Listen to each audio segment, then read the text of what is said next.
हम सभी प्रधानमंत्री वर्तमान और पूर्व प्रधानमंत्री को सम्मान करते हैं, लेकिन जब भी ट्रेजरी बेंच से अपमानजनक शब्दों का व्यवहार होता है, बार बार रिकॉर्ड पे आता है सर।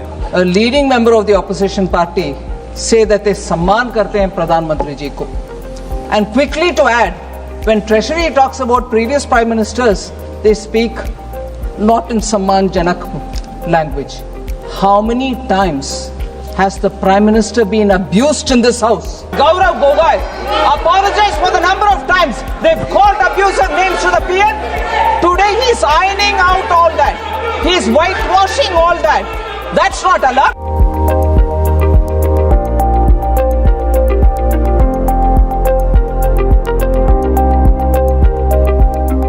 हम सभी प्रधानमंत्री वर्तमान और पूर्व प्रधानमंत्री को सम्मान करते हैं, लेकिन जब भी ट्रेजरी बेंच से अपमानजनक शब्दों का व्यवहार होता है, बार बार रिकॉर्ड पे आता है सर। और हमारे तो रिकॉर्ड में रहेगा, पता नहीं सर, कल पता चले। वित्त मंत्री, लेकिन जहां पर एक मिनट, वित्त मंत्री कुछ बोलिए।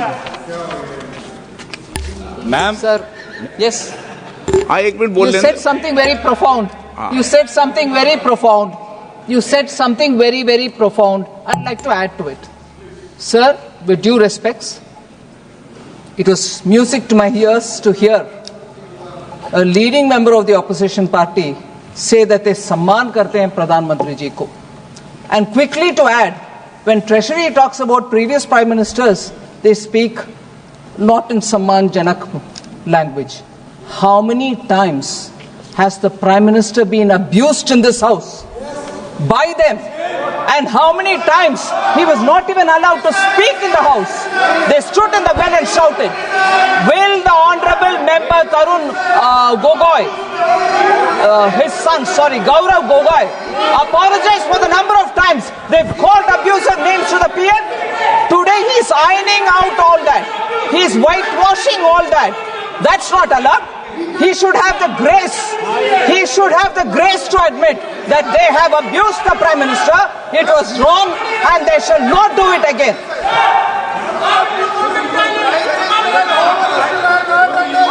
through you, Honorable Speaker, through you, I request the Finance Minister to read the speech of the Prime Minister during the last session.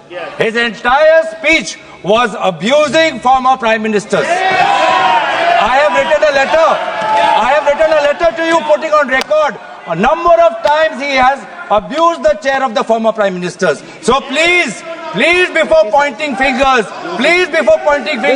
अपने घर में खुद जाके. If it is this very clearly that I have to read the speech, Honorable Finance, I do not expect you. What is this? Stood up here. Honorable, what is this going on? You should not have the patience to listen. Have the patience to listen. You should have the patience to listen. You read through the speech. Have the patience. Look at the way in which all of them are shouting.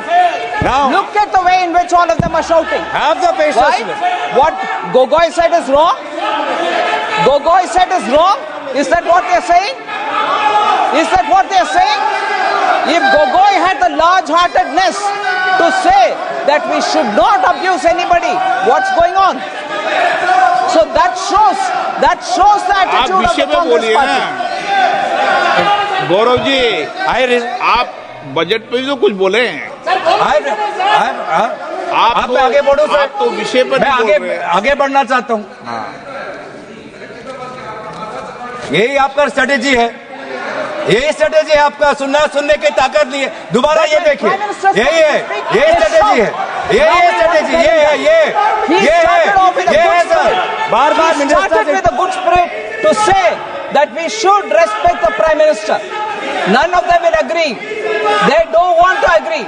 I'll get up every number of times that when an honorable member says you respect the Prime Minister, and that should be the attitude there. No, that member is honorable enough, but not the rest.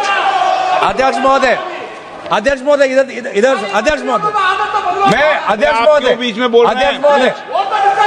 अध्यक्ष महोदय, okay, अध्यक्ष महोदय, मैं बात इसलिए उठाया हूं क्योंकि आज हमारे देश के सामने हम प्रधानमंत्री मोदी जी को सुनना चाहते हैं, क्योंकि अमेरिका के राष्ट्रपति ने कहा कि अभी भारत और अमेरिका के बीच में जो टैरिफ्स को लेके जो चर्चा हो चुका है उसमें भारत ने कबूल कर दिया है कि टैरिफ घटेगा।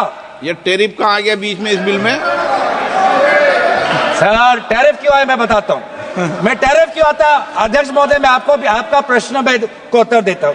ये टैरिफ इसलिए आता है क्योंकि ये टैरिफ हमारे ऑटोमोबाइल सेक्टर के साथ जुड़ा हुआ है, ये टैरिफ हमारे टेक्सटाइल के साथ जुड़ा हुआ है, ये टैरिफ हमारे जेम्स और ज्वेलरी के साथ जुड़ा है, ये टैरिफ हमारे स्टील नट्स के साथ जुड़ा है, और सबसे महत्वपूर्ण ये टैरिफ हमारे किसानों के साथ जुड़ा है। हमारे किसानों को बचाना है सर, इसीलिए हम जानना चाहते हैं कि भारत सरकार ने कौन से सब्जेक्ट्स पर अब टैरिफ घटाने की बात उन्होंने अमेरिका को सूची किया है। और ये बात तो सर मुझे नहीं लगता कि कॉमर्स मंत्रालय को भी पता होगा, क्योंकि बहुत से चीजें प्रधानमंत्री मोदी जी व्यक्तिगत उनका पर्सनल मैटर होता है, वो व्यक्तिगत रूप से वो बातचीत करते हैं देश के पक्ष में। ऐसा नहीं है, अब बैठिए आप देखिए अनपार्लियामेंट्री क्या बोल रहे हैं सर? पार्लियामेंट का, लेकिन जो विषय है जिस पर डिबेट हो रही है उस पर बात करेंगे ना आप पॉलिटिकल बात करेंगे क्या? ये राष्ट्रपति के भाषण पर चर्चा है क्या? बजट पर चर्चा है तो करो आप, ये तो तरीका ठीक नहीं है ना, आप उपनेता हैं। नहीं ये तरीका ठीक नहीं है। नो, आप बजट पर करें, सप्लीमेंट्री ग्रांट पर करें, मणिपुर की सप्लीमेंट्री ग्रांट पर करें। हाँ माइक बंद हो जाएगा ऐसे सर, हमें बोलोगे किसानों की बात करनी है, ऑटोमोबाइल सेक्टर में जो काम करते हैं वो बात करनी है, टेक्सटाइल्स के सेक्टर में जिन लोगों की रोजगार मिलती है उसकी बात करनी है। तो सर इसी उसके हित में हम बोल रहे हैं कि कौन से क्षेत्र में टैरिफ घटा है, ये बात हमें प्रधानमंत्री मोदी जी बताएं, क्योंकि बहुत से मामलों पर वो व्यक्तिगत रूप से करते हैं नेगोशिएट। राफेल के मामलों में व्यक्तिगत रूप से उन्होंने नेगोशिएट किया, तो इसमें भी हम जानना चाहते हैं कि कौन से विषयों पर भारत टैरिफ घटाएगा। और ये भी हम जानना चाहते हैं क्या भारत ने सोचा है कि हम अमेरिका पर रेसिप्रोकल टैरिफ्स लगाएंगे? क्या भारत ने ये सोचा है? देखिए माननीय सदस्य, मैं आपको फिर बोल रहा हूं, नहीं तो मुझे टोकना पड़ेगा। सदन नियम प्रक्रियाओं से चलेगा, 2-6 में क्लियर नियम प्रक्रिया है। मैं आपको बार बार आग्रह कर रहा हूं और बार बार विषय को डाइवर्ट करते हैं और आप फिर कहेंगे मुझे बोलने नहीं दिया। सदन तो नियम प्रक्रियाओं से चलेगा। के बारे में बोलिए, लेकिन सर कॉमर्स मंत्रालय से है सर, पूरा देश देख रहा है, पूरा देश जानना चाहता है सर। क्या जानना चाहता है? आप 15 से 19 जो इस पे बोले ना, टैरिफ को लेके पूरा देश चिंतित है सर। हाँ। ट्रेड डेफिसिट को लेके पूरा देश चिंतित है सर, हम पूरा देश लास्ट बार आप अगर इधर उधर बोलेंगे तो मुझे दूसरे वक्तों को बुलाना पड़ेगा। क्लियर कट बात है, आप बोलिए सर।